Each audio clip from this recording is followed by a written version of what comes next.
Hi everyone, welcome to the third episode of We, the Next Generation.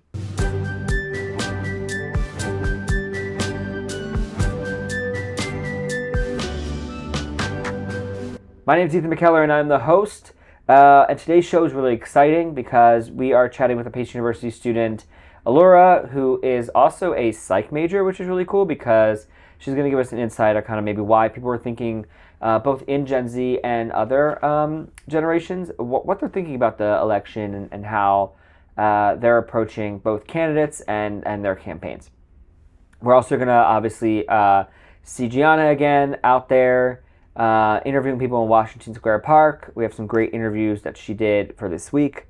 But first, we're going to do headlines for this week. First, we have Kamala Harris appeared on Call Her Daddy. So this is an interesting kind of move on the Harris campaign, to have her go on Call Her Daddy with host Alex Cooper, because Call Her Daddy is not a type of show where you see presidential candidates. Actually, it's not a show where you see many political people, right? You're typically seeing people who are kind of gossiping about entertainment, media, or about what's going on in their lives. People who have other podcasts or celebrities or actors, right? And so by seeing Kamala Harris on a show like this, it definitely reaches Gen Z voters. I mean, the comments are vast, right? They're going from, oh my God, great for Alex Cooper for getting, Kamala Harris on her show, and for the Harris campaign for reaching young voters. But we're also seeing that some younger voters are a little confused about why she would go on Call Her Daddy. Some people are saying that she's really kind of surface level and doesn't want to kind of go into too much. And the comments are kind of, diverse in that sense. Although if you do watch the interview, we will say factually, she did get into, a great deal of issues, specifically around, women's rights and the choices around abortion and the women's right to choose, which is as obviously for Alex Cooper, who creates a show around, that kind of women's lifestyle and safe sex and all things that are around that culture and ideas. It makes sense that Kamala Harris would mostly center around that. In addition to what the Harris campaign is doing, the Trump campaign got their biggest endorsement, Elon Musk, to come out in a black Make America Hat Again. Why, I don't know. I think that's just his aesthetic. Apparently he takes Twitter and turns it black and white and calls it X, and he's also doing that with the Make America Great Again hat. And he came out at a rally, and he's essentially proclaiming that if you vote blue and for Kamala Harris, you will never vote again. So we're just going to let you see a little bit of that at the rally. Come here. Take over, Eli. Just take over. I think this election, I think it's the most important election of our lifetime. This is no ordinary election. The other side wants to take away your freedom of speech. They want to take away your right to bear arms. They want to take away your right to vote effectively. You got 14 states now that don't require voter ID. California, where I used to live, is just passed a law banning voter ID for voting. I still can't believe that's real. So how are you supposed to have a proper election if there's no ID? It's just meaningless. So yeah, obviously, just to kind of fact check and stay factually correct, Elon Musk is wrong in the sense that the Harris campaign has not said that they are going to take away your vote, and it is not their intention to remove your ability to vote in the future if she becomes president, or if Donald Trump becomes president. However, what is interesting is Elon Musk has a strong base in terms of specifically young white men, and how his appearance at these rallies up here might have an impact. And I think some people want to kind of look away and say, oh, Elon Musk, he's not going to get anyone to vote for Trump. But we should start acknowledging that he might, right? It may not be your very loud voices, Gen Z side, who's maybe more Harris supporting, but there are people in Gen Z who might vote the other way because of endorsements like Elon Musk. And so it's definitely important to showcase and highlight that people are out there speaking on behalf of Donald Trump.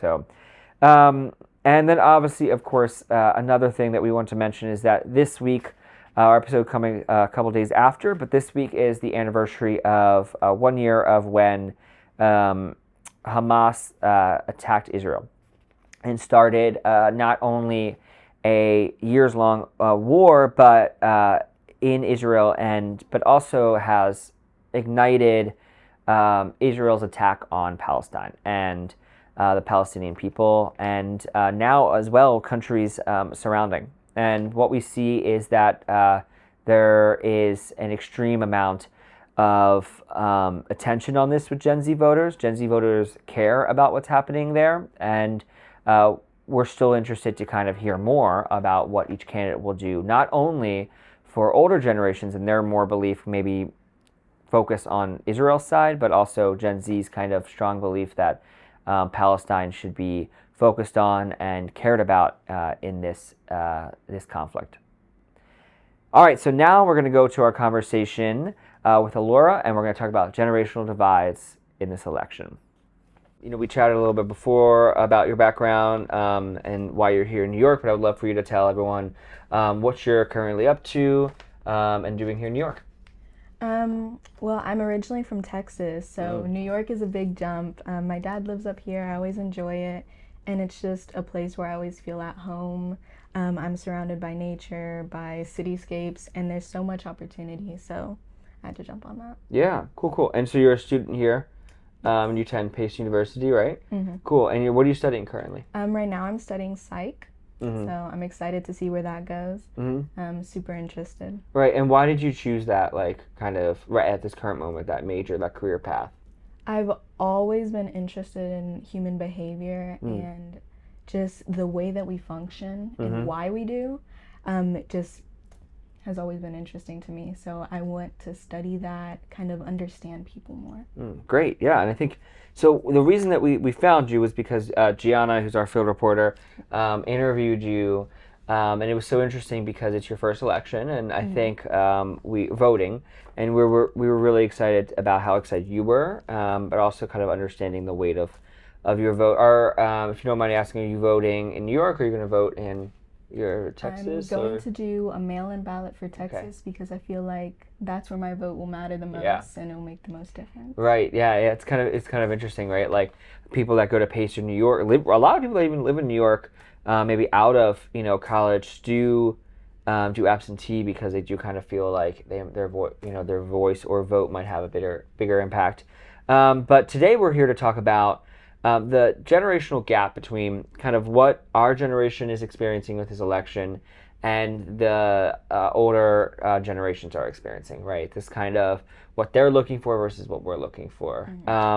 And so I would love to kind of get your thoughts on, first of all, before we kind of go into the nitty-gritty of like certain aspects of the election, more generally, how do you feel like the candidates are meeting our generation? I feel like we're seeing a lot more of the playing towards Gen Z's interests with the TikTok accounts, the social media posts. Now they have content creators working with them. They're definitely trying to put in the work. I'm also seeing them talk about issues that matter more to us. So I think they're definitely trying. You can see it more so in some areas. Sometimes they miss it. Sometimes they hit it on the mark. But yeah, I'm definitely seeing more catering towards younger audiences because they're kind of beginning to realize how much we are ready to vote and how much our vote will impact their winning chances. Yeah. And so do you feel like, you're feeling a sense of like kind of hopefulness that they will follow through on a lot of those, promises that they're making for our generation? Or do you feel that, it's still maybe a little bit surface level, just to kind of get our attention? I think there's always some of both. As much as they say that they want some of these things to be dealt with, and as much as they say they're going to make change, I also know that even if they did want to do that, they don't always have complete power in that, because it's not just up to them, it's up to Congress, it's up to the Senate. So I'm also seeing that, like we've seen in the past, like it's not always them who makes the choices that are going to affect us, but they definitely play a huge role in that. And if you have someone going in who's like, I'm going to do this, I'm going to do this, we hope that there's some amount of truth to that. So it's always the we'll see, because you come in with a lot of promises, but we'll see if you actually fulfill those. Right. And so Gen Z is consuming information in a drastically different way than older generations. So we find that older generations kind of enjoy taking their news through, I guess, very older generations, print media, news outlets, but also traditional like interviews on like, they just did a 60 Minutes interview or whatever it was, right? Like, and then obviously debates, How do you feel Gen Z is consuming less about the campaigns, but more about facts and news? I think that's a big one, especially right now. I think one of the issues that Gen Z has kind of been capsizing on is misinformation, and especially the spread through social media content. So I would hope that we're definitely looking for those facts more so. I know that I definitely have a biased standpoint, and because I'm surrounded by people who are in certain areas and groups, and I always surround myself with different people and different voices, but there's an extent to how far that goes. So what we're looking at, like statistically right now, is a lot of focus on misinformation and like being anti-misinformation.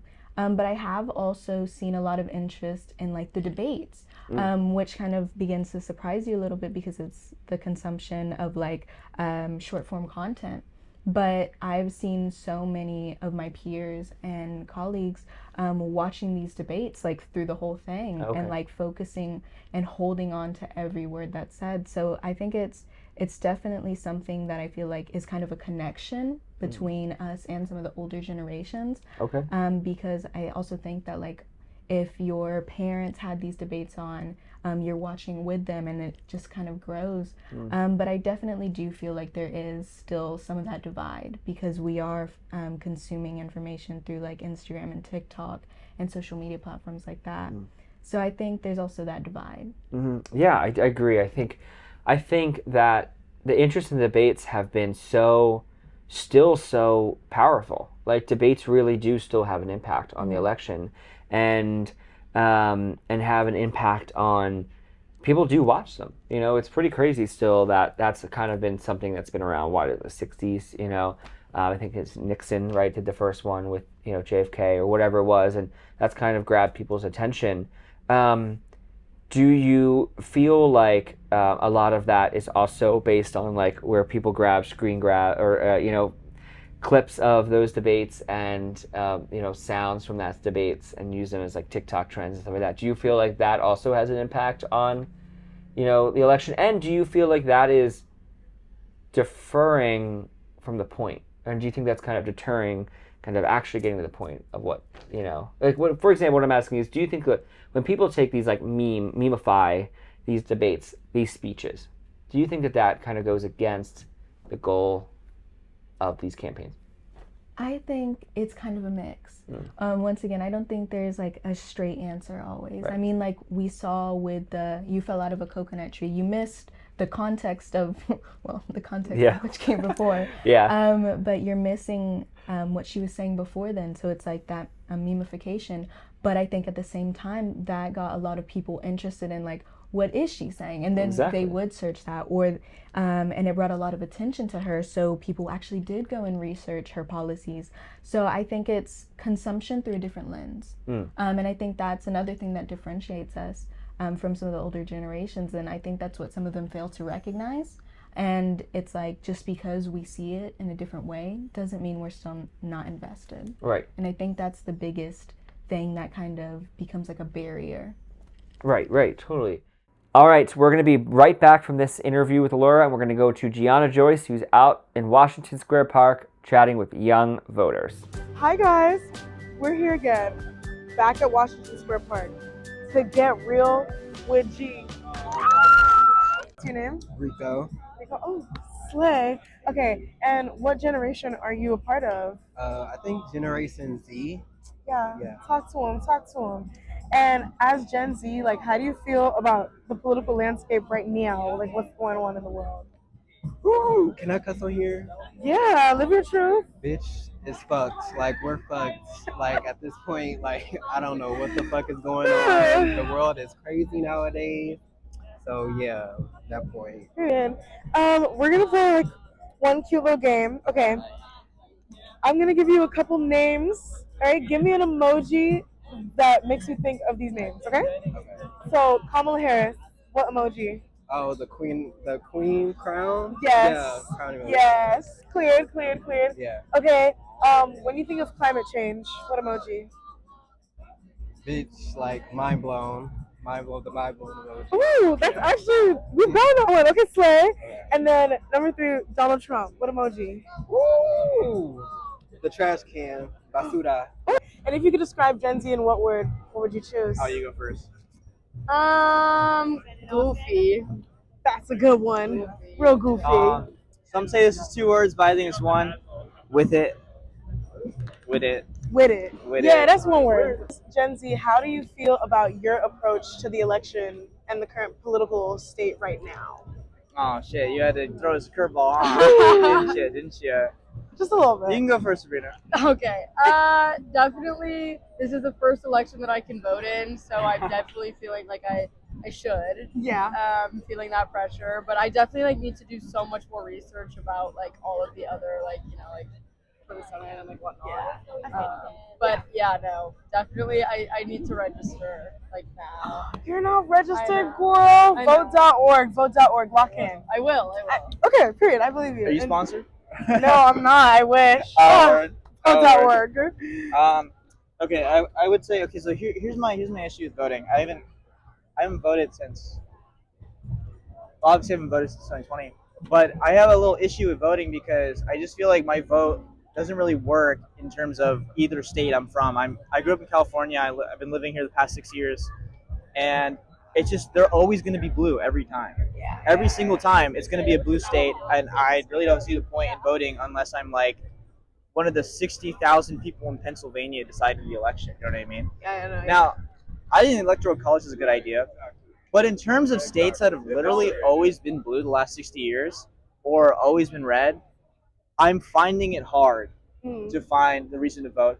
Also, I don't have a New York like license or anything like that. I don't really have anything proof other than my apartment that I live here. So I don't really want to like test the odds. I got to figure that Yeah. out. My license, I got to renew it. It renews next year, but Period. I believe in you. yeah. Okay. Oh, thank you. Hey guys, thank you so much for watching. This was Get Real with G. All right, now we're going to go back to our conversation with Laura.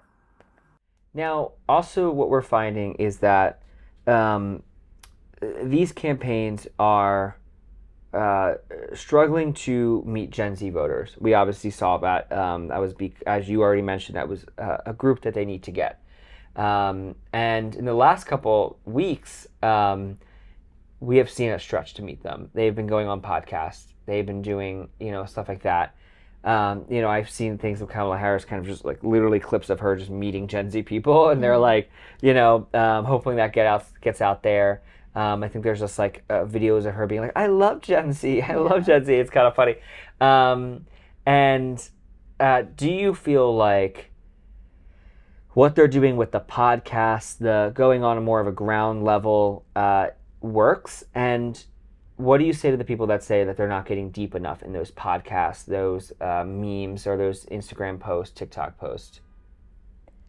I think that if you're asking for deeper content, then that's what you need to be asking for. But whenever you look at likes and views and stuff like that, they're still content creators and they're still trying to make a living through this. Right. So they're going to do what caters to them at the same time. And their audience. But at the same time, for these like political campaigns, as long as your voices are being heard and you're asking for this, especially because of like social media platforms, you do see a lot of content creators challenging these, being like, okay, so you said this, but can you go deeper?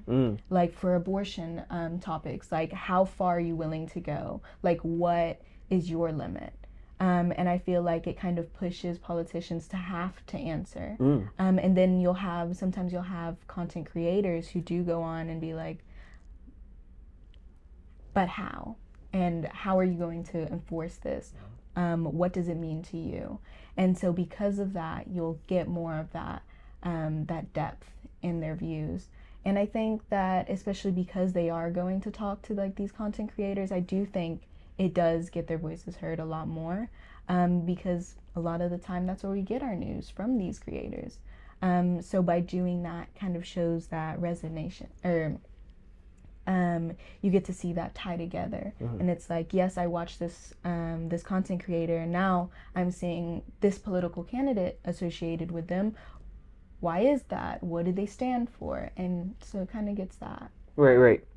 And what, kind of on that point of like reaching Gen Z voters on their policies and what they believe in, and pushing, candidates, what issues do you think that are generationally divided for Gen Z? What issues maybe drive Gen Z voters, could drive them to the polls? Right now, I'm definitely hearing a lot of talk around bodily autonomy. That is a huge issue right now. And I think that is something that is actually connecting multiple generations because of that. But I think stuff like that, cost of living, job opportunities, with the rise of AI, we're seeing a lot of, I think there could be a lot of focus on restrictions on AI. I'm not hearing a lot of talk on that, but I think that is something that should be critical to Gen Z voters, because as we're entering the workforce, these are opportunities that are going to be affecting us. But I think right now the most I'm hearing, especially right now, is bodily autonomy. Right. And what advice would you give older generations about understanding Gen Z's perspective on this election, and maybe older generations who kind of say, it's not about you, or maybe kind of fight some of our ideals as our generation? I think just because it's not your perspective doesn't mean it's the wrong perspective. And once again, just like I said earlier, just because it's viewed through a different lens doesn't make it any less valid. And I think that's the kind of divide, that they don't think we're taking it seriously. And it's like, whenever you grow up in a world where like all of this is happening, it feels like something bad is happening on a constant. I mean, we live through a global pandemic. School shootings happen on a daily basis. Right. Like, these things are affecting us, and sometimes the only thing you can do is laugh. So it's not that we're not taking it seriously. I think it's also that we're just trying to get by. And I think a lot of times people need to understand that a little bit more. Right.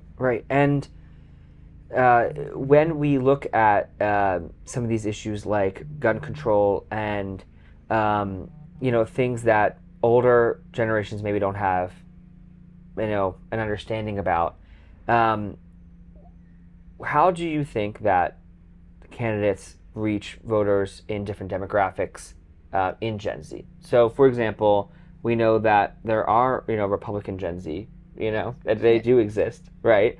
And, they might have a different perspective on gun control, on, certain topics. How do you feel like we can reach the middle ground of Gen Z, right? Like, within our own generation, how can we meet our middle ground?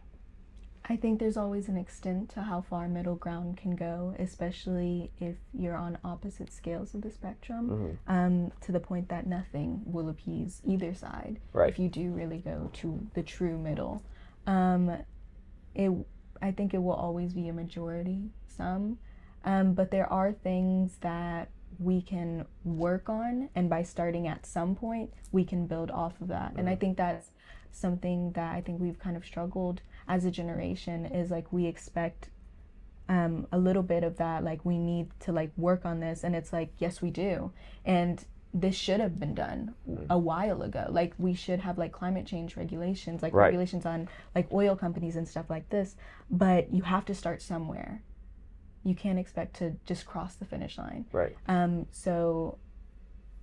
But I understand our frustration with it too, because these are issues that should have been talked about. These are things that we shouldn't have to be dealing with, but you put so much of it on the weight of Gen Z's shoulders, and I think that's why we have been pushed to the extent. And it's like, this is why we're asking for this, because we know that this is where we should be. Right. But whenever you're living in a country that's so divided, whether it be for views or generation or anything like that, you have to start somewhere. Right. Right. Now, to a point of what other generations could do, I kind of want to flip the script on what can our generation do to really have an impact in this election. It's been talked about to, an extent that, okay, Gen Z has all these feelings, thoughts, but are they going to come out and vote? We've talked to many people out in the field who are like, well, my vote doesn't matter, this. Like, how can what is the impact and what can we do to help Gen Z voters realize that, they have an impact on this election? I think you have to understand that we are always, I think, kind of looking at it on a scale. And it's like, oh, well, like, if 10 of us didn't vote, like, is that really going to be a big thing? But if 10 people in every city didn't vote, right, like, now you're adding up to this is now a huge portion who could have swayed the election, who could have changed something, you could have changed the outcome. But by not voting, right, you're not using your voice. Right. You have this opportunity and you have to take it. Mm-hmm. That's the biggest thing is I think we need to realize that our voices do matter. I mean, if our voices didn't matter, politicians wouldn't be catering to our voices. Right. Yeah. So it's like you can talk about these issues that affect you, but you have to take action. And if you don't take action, you're just stuck. Yeah. Yeah. I think it's so interesting to just kind of wrap up. Like, our show is called We the Next Generation, right? Like, there has been this thought for so long that we are like the next generation, and something about this show is kind of making us realize that, like, it's starting to become the generation, right? Like, at a point we will be, the largest kind of home buyer job, holders, right? We will be. Not yet still. We're still building our way up there, where a lot of us are still in school, but there will be a time when these issues are obviously going to need to be, our issues, our concerns or our thoughts are going to have to be at the forefront. So it is kind of interesting that, like, we really should start to lay that groundwork, now, But yeah, I would love to just kind of finalize with a more kind of personal question about your connection to your home in Texas and here. It's so different, right? I would just love to, before we wrap up, love to kind of chat about how do you feel the pulse is, because you are from two really drastically different parts of the country, or have experienced two different parts of the country. Where do you feel the pulse is in each? Is it different? Is Gen Z kind of all in agreement, or is there some divide? I think that there's got to be some divide. I mean, especially because, like, especially in Texas, whenever you grow up around, like, so many people who are telling you that your voice doesn't matter, that who you are is just a phase. Things like this, whenever you're surrounded by that, sometimes you do begin to believe that. Or you begin to think that you're wishing for something too far. And it's like, whenever I'm in New York, it's like you're surrounded by people who are living their best lives, right, and they're living as themselves. And whenever you're surrounded by that, it's like, this isn't something I'm asking for that's too much. I'm asking for the bare minimum, in fact. But whenever you're in places like Texas, you don't realize that's the bare minimum. Yeah. You're like, oh, but, like, I have a house, and it's like, it's okay. But it shouldn't just be okay. So. Yeah, that's a great point, a great way to think about, why voters might vote the way they do or think the way they do. Because I really do believe that we sometimes do just write off people based on their political beliefs, right? And we don't really understand. I mean, I think this is great, this psych major, right? We don't really understand why, right? We don't understand why they might think that way. Because as you kind of saying, that might not be in their vision. They may not see a world that they can have a voice in that they, that their body and what they do with their body is their choice, because that was never something that was ever thought of for them, or allowed for them, or made comfortable for them. You know what I mean? So it's a great point. And I really appreciate our conversation today. I think we really got to understanding not only our generations, but kind of the differences between other generations. So I appreciate you coming on. I hope that we can chat again. All right, everyone, that is our episode for today. We want to thank Allura for coming on. I want to thank Gianna Joyce and everyone that was interviewed by her out in Washington Square Park. Thank you for watching, and please make sure to watch We the Next Generation next Thursday.